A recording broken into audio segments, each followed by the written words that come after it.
Hello friends, এটা হচ্ছে আমি এক জায়গায় যাচ্ছিলাম। কোথায় যাচ্ছি সেটাই তোমাদের সঙ্গে শেয়ার করছি। স্কিপ করো না, পুরো ভিডিওটা দেখো। ভীষণ ভীষণ ভালো লাগবে, কথা দিচ্ছি। এটা কিন্তু কোনো লজ না, কারোর বাড়িও না, এটা কিন্তু মঠ। আমাদের হরিদাসপুর মঠ। আমি কালকে গেছিলাম হরিদাসপুর মঠে নিজের কিছু কাজের জন্য। আর সেখানে গিয়ে এরকম একটা দৃশ্য দেখবো স্বপ্নেও ভাবিনি। আমি জানতামই না যে এই হরিদাসপুর মঠে নাকি বিয়েও হয়, আর এত সুন্দরভাবে বিয়ে হয়। এত সুন্দরভাবে সেটা কিন্তু আমি জানতামই না, এখানে না গেলে বুঝতেই পারতাম না। এই দেখো, তোমাদের যাদের বিশ্বাস হচ্ছিল না, এই দেখো, এটা হচ্ছে স্কনের মন্দির। দেখেছো ভিতরটা কি দারুণ করে? এই দেখো মহাপ্রভু, ভালো করে দেখো।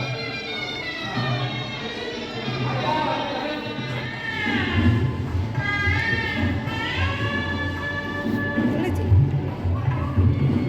আমাদেরও তো এটা হচ্ছে দিদিভাই, দিদিভাইয়ের সঙ্গে আমি গেছিলাম। কি সুন্দর দেখেছো যজ্ঞ করার জায়গাটা। দেখেছো দিদিভাই কিছু ছবি তুলেছিল, বললো আমার ছবিগুলো তুই একটু শেয়ার করে দিস তো। কেমন হয়েছে অবশ্যই কিন্তু কমেন্টে জানাবে। আর এখনো অনেক কিছু বাকি আছে, আমি পুরো মঠটা তোমাদের ঘুরে ঘুরে দেখাচ্ছি।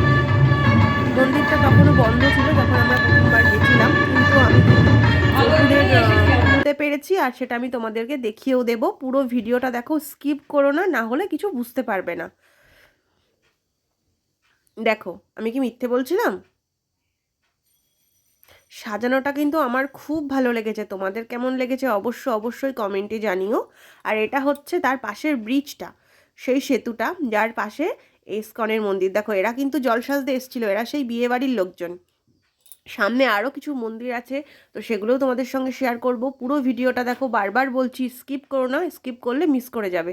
এটা কিন্তু সেই ব্রিজটার দেখো পাশেই কি সুন্দর মন্দির, দেখেছো? স্কনের মন্দির, যেখানে আমরা গেছিলাম।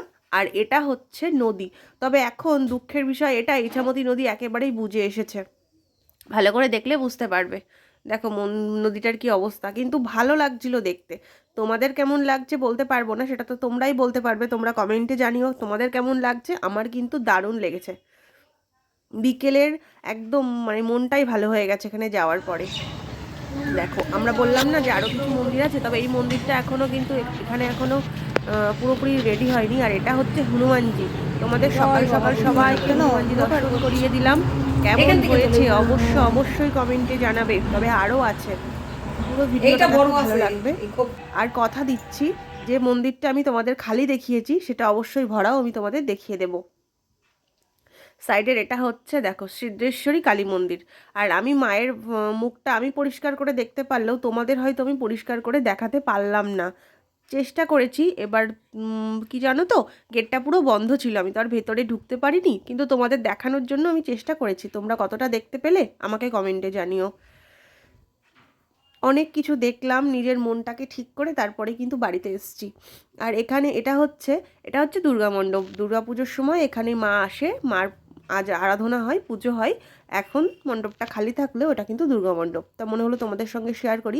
সামনে একটা বট গাছও আছে। বট গাছটা দেখো, দেখো এই জায়গাটা কত সুন্দর, দেখে সবই কিন্তু কাছাকাছি, খুব দূরে কোথাও যেতে হবে না। এই দেখো সেই বট গাছটা, এটা নাকি খুব জাগ্রত, যদিও এটার একটা গল্প আছে, আমি সেটা জানি না। এই দেখো এখানে কিন্তু বসার জায়গা খুব সুন্দর। যার মনে হবে যে তার মন ভালো লাগছে না, সে একটু নদীর ধারে এরকম জায়গায় গিয়ে বসবে, তার মন কিন্তু এমনিই ভালো হয়ে যাবে। আমার সঙ্গে কে কে একমত প্লিজ কমেন্টে জানিও। পুরো ভিডিওটা কে কে দেখলে একটু বলো তো। এই দেখো কি সুন্দর করে সাজিয়েছে গেটটা। অনেকে বলে না মন্দিরে বিয়ে হচ্ছে কি আর হবে, আমাদের কপাল খারাপ, কিন্তু না, এটা দেখার পরে না আমার সেই চিন্তা ভাবনাটা বদলে গেল। যে যদি কপালে থাকে না, যদি মনে মনে থাকে না, সব কিছু সম্ভব, সমস্ত কিছু সম্ভব। দেখো মঠে বিয়ে হচ্ছে, অথচ এত সুন্দর আয়োজন, না দেখলে বিশ্বাস করতে পারতাম না। এই ঝর্ণাটা পরে শুরু হয়েছিল, কিন্তু আমি যখন ভিডিও শ্যুট করছিলাম তখন বন্ধ ছিল। দেখো কি সুন্দর ভেতরটা, কি সুন্দর সাজিয়েছে, দেখেছো? কারোর কি মনে কোনো সংশয় থাকবে কি সুন্দর এই জায়গাগুলো কিসের বলতে পারো? দেখো এখানে এই সাইডে কিন্তু স্টলের জন্যও জায়গা রয়েছে। এই দেখো সমস্তটা, আমরা তো দিনের বেলা গেছিলাম তাই জন্য লাইটটা তুলতে পারিনি। এই দেখো মহাপ্রভু দরজা খুলে গেছিলো, তোমাদেরকেও দর্শন করিয়ে দিলাম। আমার তো মন ভরে গেছিল দর্শন করার পরে। তোমাদের কেমন লাগলো অবশ্যই কমেন্টে জানাবে। তোমরাও মন ভরে দর্শন করো আর ভগবানের কাছে নিজের ইচ্ছা মতো বর চেয়ে নাও। সকলকে জানাই অনেক অনেক ধন্যবাদ।